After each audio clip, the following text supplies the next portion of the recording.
Hello and welcome to Orbiting Brick, and today's video is long delayed. Sorry about that, I elaborated on that before, but as you can see, the cause for some of these delays was mod work, and yeah, I've been getting some new mods installed, and I have a new install ready, and as you can see, one of the mods is New Horizons. It's a fairly old mod that actually still works. I decided to try it out since I've been doing similar solar systems, all of which just Kerbal has either one or two moons. It wasn't always Kerbal, but just the homeworld always had one or two moons, and the overall layout of the system was pretty similar. So I decided to, in addition to my religious overhaul stuff, which will be maintained, I decided to play this. I rescaled up to 2.5 times for just more difficulty, since I want some different solar system layouts. And so, yeah, Kerbal has been moved to be a moon of, I believe the planet is pronounced as Sona. Might be wrong on that, please correct me if I am. Yeah, Kerbal is now a moon, and the Mon is also, it's a moon of Sona as well as a few other celestial objects.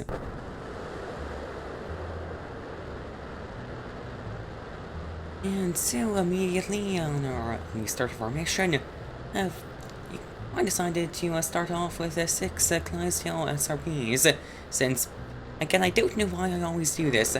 I love to have some Titan 3 style staging, where the core only ignites after some SRBs have brought up to altitude. You also could see some Vapor Cones there, courtesy of the mod Vapor Cones.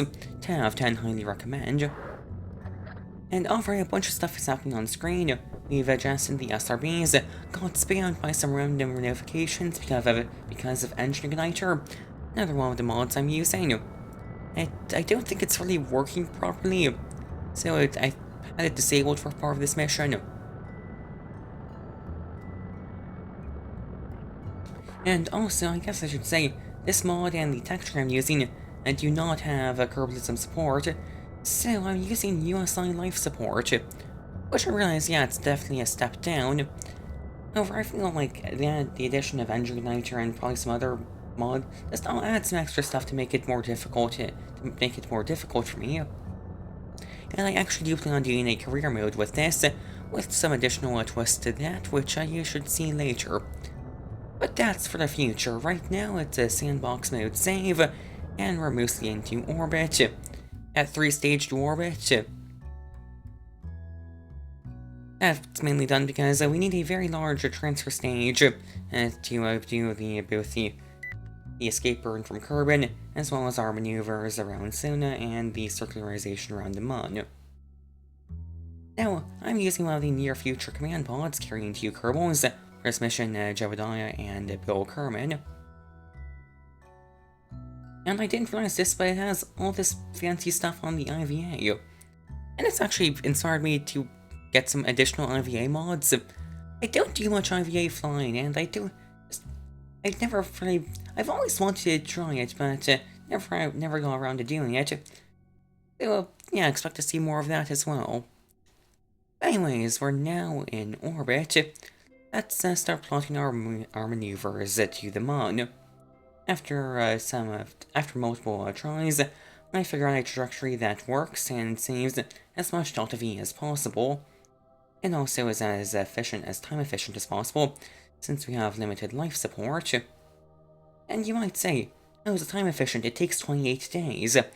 That's because somehow I really messed up the time, and the day became like 1 hour. So, yeah, I was able to fix that, but that came at the cost of the mission taking -4 days. More on that later. But now, maneuvers are plotted, and we are burning to escape Kerbal. And yeah, for this, there isn't I was unable to find the actual delta V chart for this, so I'm using a transfer window planner as well as a stock delta V chart, with the values multiplied by a square root of 2.5. Yeah, it's working so far for figuring out our delta V needs. And yeah, we're able to start our Kerbal escape burn using that final orbital insertion stage, before then switching to a transfer stage. Which, as you can see, even though our engine igniter is not fully working, I am accounting for it in my designs. I have some ullage motors as well as the Rhino engine there.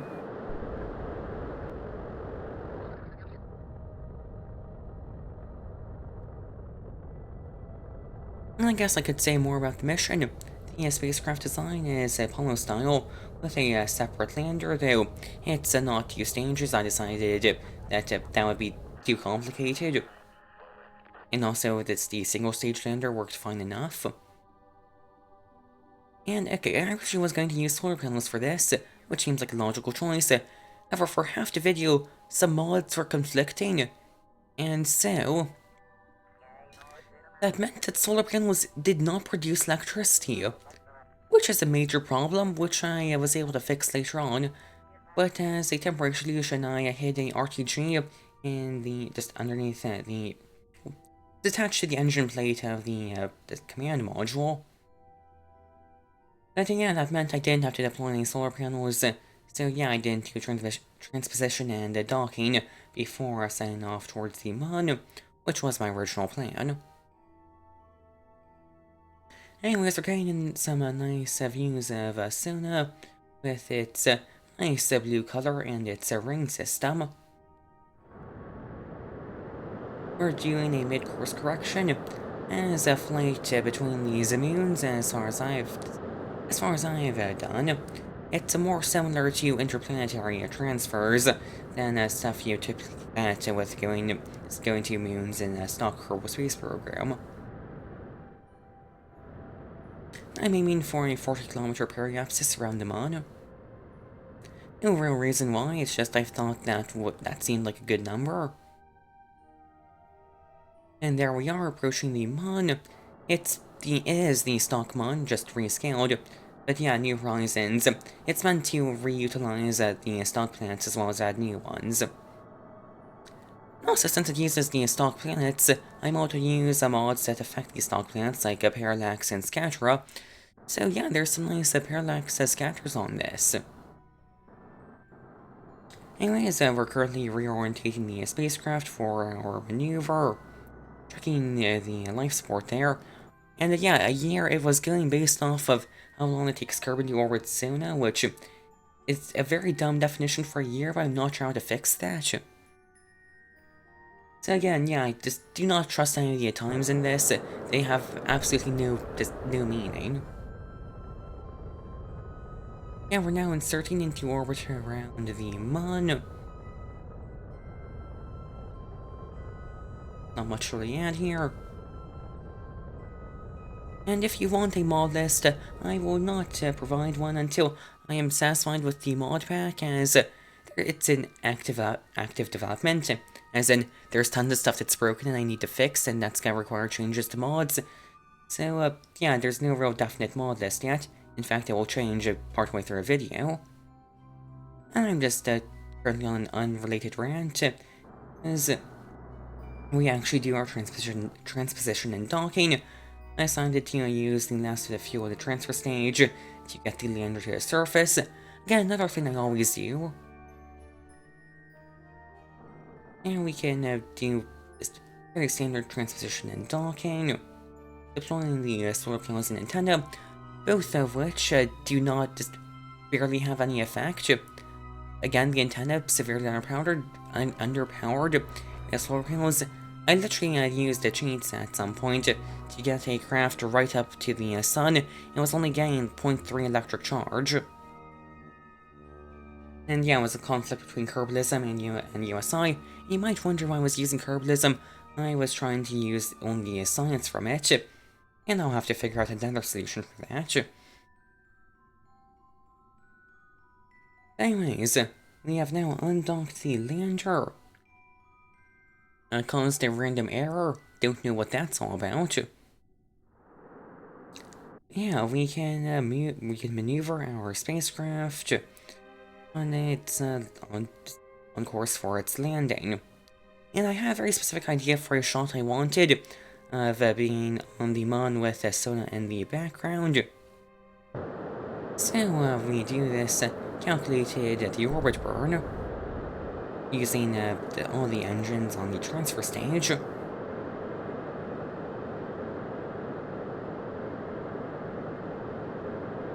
And yeah, from here on out, it's a fairly standard this 2.5 times scale Mon landing. You've probably seen this before. If you haven't, there's other videos on my channel showing this in more detail. But yeah, I'll utilize as much of the as much of the delta V in the transfer stage as possible.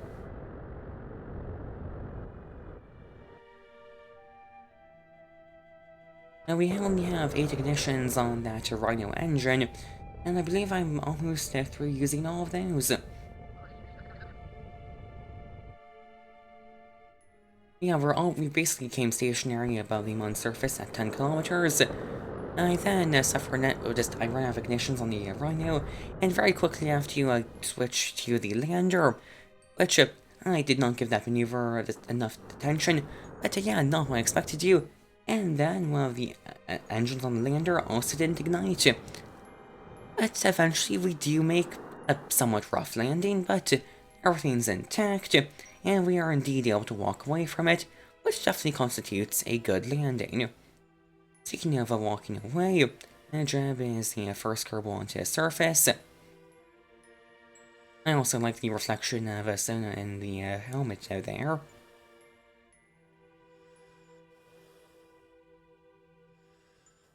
Yeah, pretty soon we're able to get Bill on EVA as well. And we can plant a flag in a very scenic place, I should say. So we are able to get some nice photos. And now it's time to return to orbit, as our electric charge supply is rapidly dwindling, as the solar panel has ceased to function.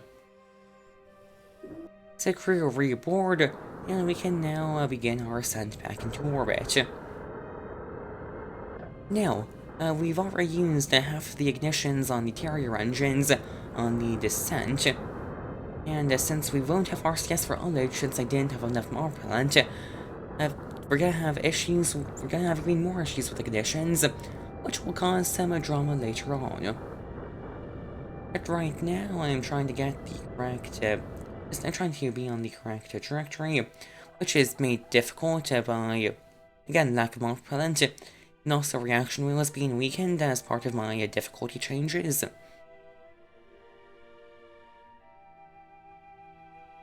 But we are able to insert into orbit, which is the main thing. From here on out, if the lander fails, we'll be able to use the mothership, which the near future command pod it has, also doubles as a probe core. So yeah, we'll be able to maneuver it to dock for the lander. And yeah, that'll become necessary as when I'm setting up this maneuver and going to execute it. As you can see, we have very few ignitions left, and both engines fail to ignite, and all of a sudden, we are without propulsion. And yeah, that's very bad. Now, this is a day later, where I've done some config changes and some remodding. First, the solar panels now work. Second, the sun is significantly larger. I'm not exactly sure what's the cause of that. But yeah, I guess that's another thing I need to fix. But yeah, sorry for inconsistencies with that in this video. Again, that's what happens when you're trying to play a in-development mod pack.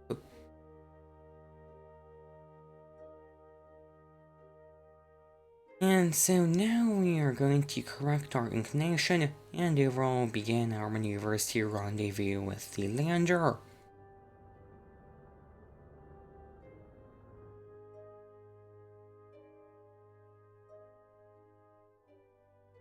By the way, this command and service module, it's made using, includes parts from Universal Storage 2. Highly recommend it. I never hear anybody talking about it, but it makes the design service module so much simpler.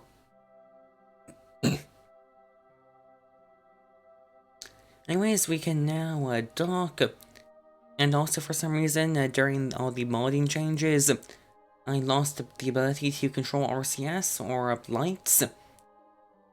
And also, you might look in the, if you look in the top left corner, you can see the emission is currently, it is currently taken a negative 22 days. I'm not exactly sure what caused that, but at least the days are a more accurate time length now. But we can dock and quickly plot our maneuver to get back home before some Kraken attack inevitably happens.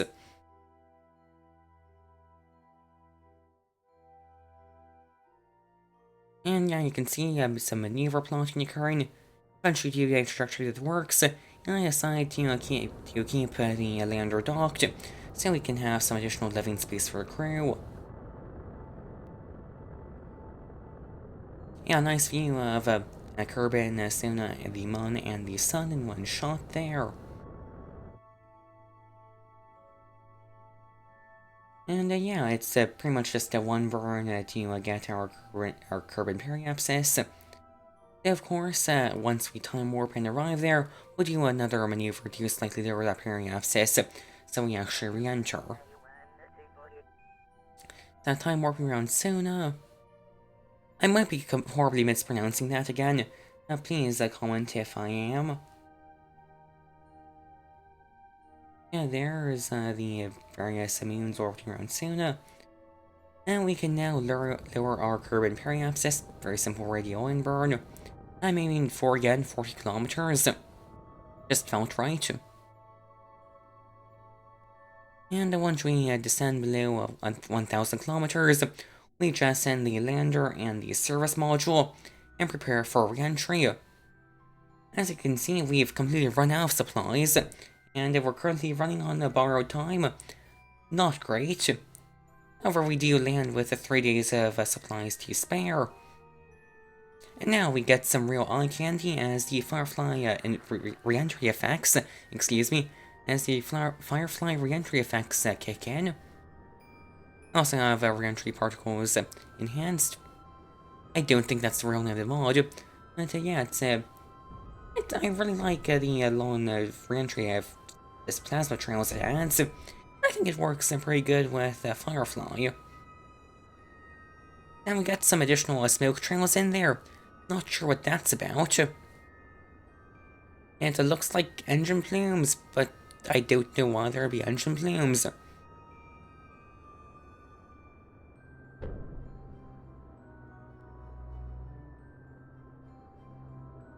The Firefly re-entry effects are just beautiful, aren't they?